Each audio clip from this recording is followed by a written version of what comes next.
Hello everyone. Today we are going to talk about object-oriented programming applications, part of programming in C++ course.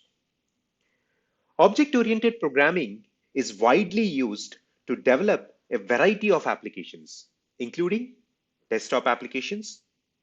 Object-oriented programming is often used to develop desktop applications, such as productivity tools, media players, and games. Mobile applications. OOP is used to develop mobile applications for Android, iOS, and other platforms. Web applications. OOP is used to develop server-side web applications, as well as client-side web applications using JavaScript. Enterprise applications.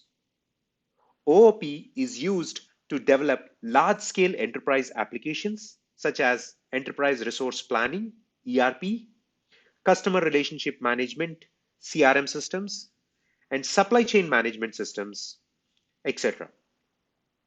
Scientific applications. OOP is used to develop scientific applications such as simulation software, data analysis tools, and computational models, etc. Artificial intelligence and machine learning. OOP is used to develop AI and machine learning applications such as autonomous robots, recommendation systems, and image recognition software.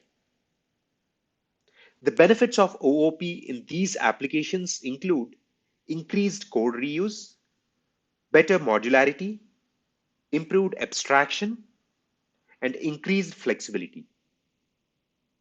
OOP makes it possible to model real-world objects and their interactions and to write code that is easier to understand, maintain, and extend. Hope this was helpful. Thank you for watching.